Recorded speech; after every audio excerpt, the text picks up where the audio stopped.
Salam sejahtera dan salam sayang Sabah, bersama saya Dewiana Tinggolongon dalam program Coffee Talk Sayang Sabah pada kali ini. Dan untuk program Coffee Talk kita pada hari ini, saya bersama-sama dengan Nicholas Mark, iaitu Sales Manager daripada Glomus Ekologi Sendirian Berhad, dan Edward Lajingga, General Manager. Dan selamat datang Edward dan Nicholas. Terima kasih. Ya. Dan untuk hari ini program Coffee Talk kita pada hari ini ialah berbincang mengenai peranan Glomus Ekologi dalam membantu untuk menjaga alam sekitar. So, bolehkah Edward untuk menerangkan serba sedikit latar belakang Glomus Ekologi Sendirian Berhad ini? Okey, terima kasih. Mulanya syarikat Glomus Ekologi Sendirian Berhad ataupun secara ringkas GSB ialah pada tahun 2010. Objektif syarikat kami adalah untuk menyedarkan masyarakat sekeliling tentang bagaimana pentingnya menggitar semula bahan-bahan terbuang yang mana ia boleh dijadikan sebagai satu produk yang boleh dikomersialkan secara lumayan. Peranan syarikat kami di sini adalah kami mengambil segala sisa buangan organik, berunsurkan organik, dan menukarkannya kepada baja yang bermutu tinggi. Okay. Teknologi yang kami gunakan adalah hasil idea seorang penduduk Malaysia yang menetap di Singapura. Dia seorang profesor di sana dan dia telah mencipta kaedah untuk menukarkan sisa organik kepada baja yang berkualiti tinggi ini dalam masa 24 jam saja. Ya. So, adakah penggunaan baja organik ini salah satu langkah untuk menyokong saranan daripada pihak DBKK mengenai Go Green untuk mengurangkan pencemaran? Ya, sememangnya aktiviti yang kami jalankan ini, aktiviti perniagaan kami adalah untuk menyahut seruan daripada pihak berkuasa untuk mengurangkan lagi pembuangan sampah dan juga mengawal keadaan alam sekitar kita. Seperti yang kita semua faham, tempat pembuangan sampah ataupun dalam bahasa Inggerisnya landfill adalah satu masalah yang sangat serius sekarang, di mana kekurangan tempat untuk pembuangan sampah.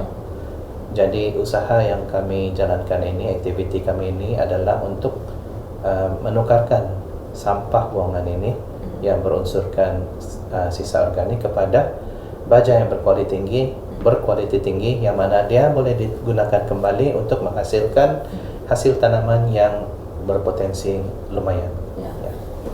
Jadi seperti yang kita tahu di Sabah ini ramai petani ataupun pengusaha pekebun kecil berada di luar bandar. Jadi apakah langkah Glomus Ekologi ini untuk mendekati golongan ini dalam mempromosikan penggunaan baja yang lebih mesra alam? Cara Glomus Ekologi mendekati penduduk di luar bandar ini adalah dari segi memberikan penerangan secara face to face ataupun terus seorang one to one lah, okay? Ataupun di kawasan-kawasan luar bandar juga kami juga membuat aktiviti contract farming, di mana kami memberikan sumbangan dalam bentuk baja dan penduduk luar bandar boleh menggunakan baja tersebut untuk menghasilkan untuk digunakan di kebun ataupun di ladang mereka, dan hasil daripada tuaian daripada ladang tersebut kami salurkan kembali kepada pasaran di sebelah Kota Kinabalu. Ya. So, untuk Nicholas, apakah perbezaan yang ketara untuk penggunaan baja organik dengan penggunaan baja kimia dalam tanaman? Terima kasih. Perbezaan yang ketara tidaklah begitu ketara sangat dari segi penggunaannya. Cuma macam mana dari segi tanah itu subur ke tidak lah. Dari segi macam baja organik ini dia lebih membantu untuk organisme dalam tanah itu untuk menyuburkan lagi tanah tersebut daripada tanah yang biasa menjadi lebih subur. Berbanding yang baja kimia ini, dia mungkin kadangkala bahan-bahan yang digunakan akan merosakkan keadaan tanah itu dari masa akan datang. Sebab kita ingin memelihara keadaan tanah itu dari untuk penuraian selepas penuraian selepas kali itulah berapa kali supaya tanah itu subur setiap hari. Mengekalkan kesuburan tanah. Mengekalkan kesuburan tanah tersebut. Dan dari segi penggunaannya lebih selamat. Sebab kita seperti yang kita paham baja kimia ini kadang-kadang kalau penggunaan kepada pekebun ataupun orang, kadang-kadang kalau tersalah pakai dia akan mungkin memberi kesan kepada kita sendiri lah. Jadi kalau baja organik kami garanti kami punya bahan ini tidak memberi kesan kepada badan kita manusia lah. Selamat digunakan. Selamat digunakan gitu saja. Dan tidak memberi pencemaran kepada sungai. Ya, itu memang betul sekali lah. Dan kami juga baja kami ini tidak akan mudah tersalir ke aliran sungai lah. Sebab ini adalah saranan kerajaan juga, kita tidak mau bahan-bahan yang tidak diperlukan untuk mengganggu aliran sungai kita. Ya, betul. So, bagaimana pula dengan sambutan penggunaan baja organik ini, terutamanya kepada pemilik ladang-ladang yang besar? Adakah mereka menyahut menerima cadangan ini dengan lebih positif atau macam mana? Seperti yang saya dapat lihat di kawasan Ningau, kawasan Tambunan, kawasan Pitas, sambutan mula menggalakkan karena mereka sendiri pun mendengar tentang kelebihan baja organik ini dari segi penanaman dan juga pencemaran, dia tidak mencemarkan alam sekeliling kan. Dan juga kami juga memberi macam nasihat lah, cara macam mana menggunakan baja organik ini lebih berkesan lah. So sambutan memang menggalakkan, dan penduduk dari semasa ke masa memang permintaan semakin bertambah daripada pihak kami dan pihak penduduk sekitar. So, bagaimana pula dengan harga, perbandingan harga di antara harga organik baja organik dengan harga baja kimia? Adakah harga itu ada jurang yang begitu ketara ataupun hampir sama ataupun lebih murah? Kalau kita lihat memang baja organik ini dari segi cost memang murah, dan dia juga boleh digunakan oleh semua penduduk di luar bandar.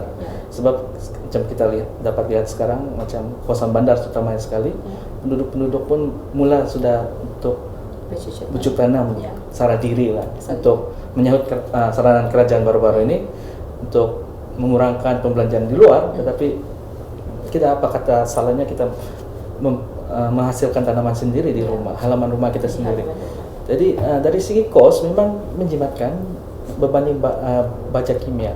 Sebab baja kami ini dia menggunakan produk tempatan, itu maksudnya kitaran semula yang daripada tempatan punya kita produce, lagi pun memang ni buatan Sabah juga lah. Kita tidak import daripada Semenanjung ataupun dari mana-mana tempat. Ini memang dari sekitar KK saja. Ya, itu yang kelebihan tentang baja organik ini.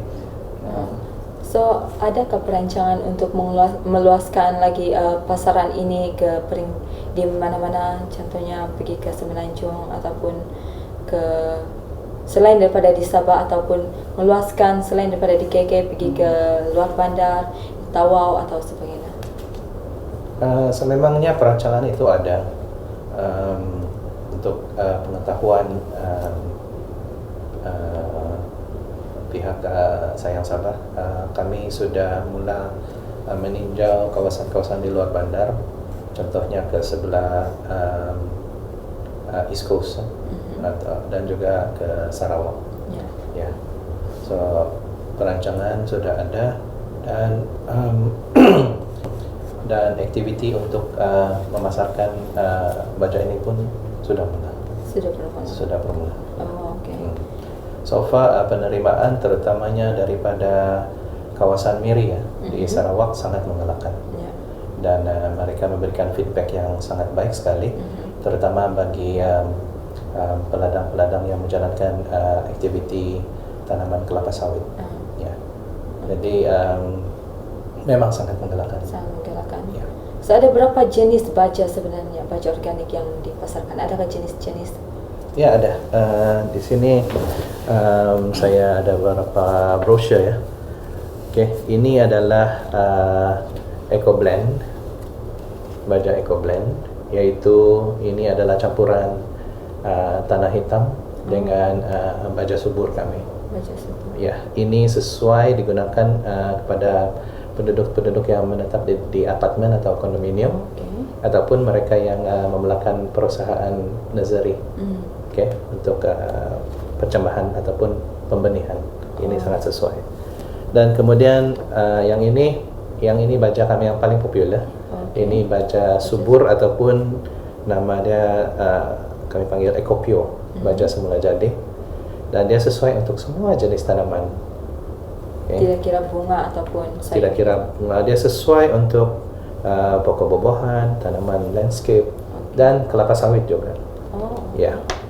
Dan kemudian Eco-N, ini baja Eco-N, dia ini baja untuk menggalakkan daun, penggalak daun. Yang ini penggalak buah, Eco-K. Eco-K. Dan yang akhir sekali ini ialah Eco-K juga, tapi dia lebih khusus untuk kelapa sawit. Ya. So di sini ada 5 jenis baja. Bagaimana pula dengan packaging? Adakah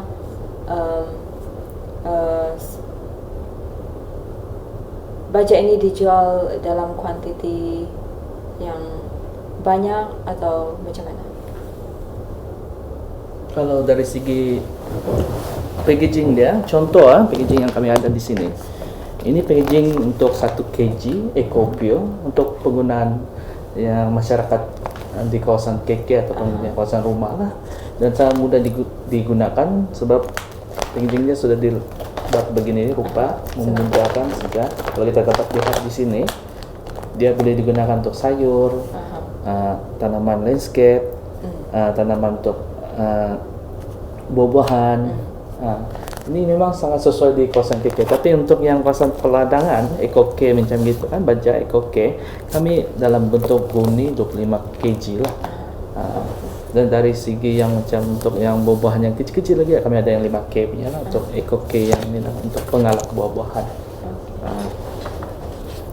So memang dia sangat mudah untuk dibawa dan juga disimpan. Sebab macam ini kalau kita tengok pun kita buka terus kita simpan, kita guna sudah kita tabur di kawasan halaman rumah kita lah. Jadi apakah nasihat ataupun saranan daripada Edward sendiri kepada petani yang berada di luar sana, petani di Sabah atau maupun di Sarawak dan Semenanjung mengenai penggunaan baja organik untuk tanaman mereka? Saranan saya kepada para petani di luar sana, terutamanya di masyarakat di luar bandar, cobalah gunakan baja organik ini sepenuhnya. Sebab dia memberikan faedah ataupun kebaikan yang sangat baik sekali, bukan saja kepada hasil tanaman tetapi juga kepada kesuburan tanah. Ya. Dan lagi seperti yang sudah dikatakan tadi, penggunaan baja organik ini amat disokong oleh kerajaan sekarang.